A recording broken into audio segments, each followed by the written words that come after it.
James, are you looking forward to the upcoming fight between Mayweather and Pacquiao?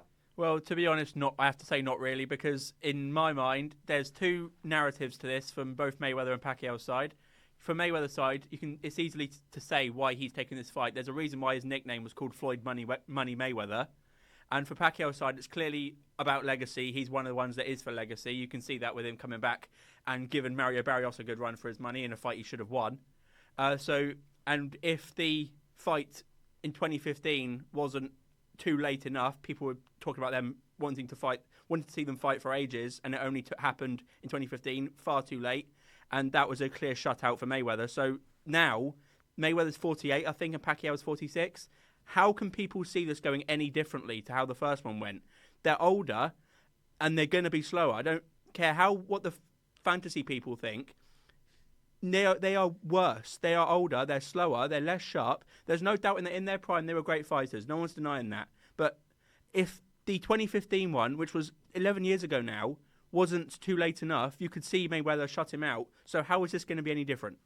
Do you think Netflix is trying to capitalise on the fact that both men past the prime, they're both still figures and people want to see the second fight, even though the first fight ended the way it did? I don't see how anyone could want this fight. And Netflix, let's be real, hasn't built itself up as a great reputable source for boxing lives. You saw it in Jake Paul versus Mike Tyson. We can't even call that a fight. And then Jake Paul and Anthony Joshua. I don't see how they're going to capitalise on anything, because the diehard boxing fans will not be wanting this fight at all. It's only these ones that have come into the fight and come into the fight game as viewers that will see this as something that it isn't, because those people will see it as, oh look, there's still some value in a 48-year-old Mayweather via 46-year-old Pacquiao, and the diehards will think, no, there isn't. They've had their time, they've had their fight, and as you say, people have seen how it went. Mayweather dominated him. So I don't see.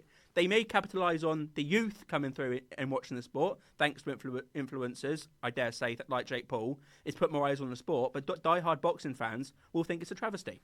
Do you think boxing, the way it's going, is a way that you do not want to see it going? You want to see it going the other way, maybe more to a purist form of boxers and everything along those lines?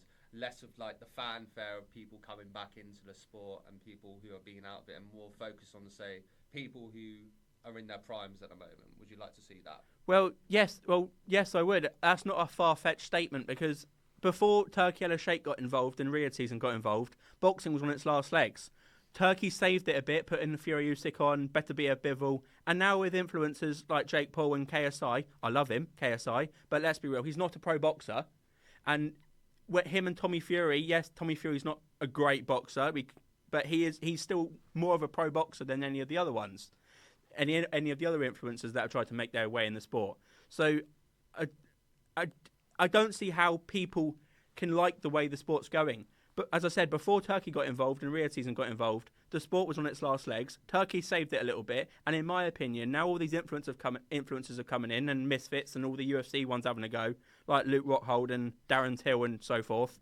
It's killed the sport again. And even Turkey El Sheikh said after Jake Paul and Tommy Fury, he doesn't want any YouTubers involved in Riyadh season again. That should tell you enough. If the saviour of boxing doesn't want it, then how can the public? And just finally, basically, how do you see the fight going? Do you see it being basically a few rounds and ends? Do you see it going further, all to the end? How do you see it going? Well, let's be real. I don't think I'm actually going to watch it, but I'm probably going to have to, because I want to see Pacquiao beat him. But let's be real. It's going to be a very slow, plodding fight. Yes, probably it'll be faster than some heavyweight fights, even at their advanced stage, but nowhere near what they were at their level that they were at during their prime.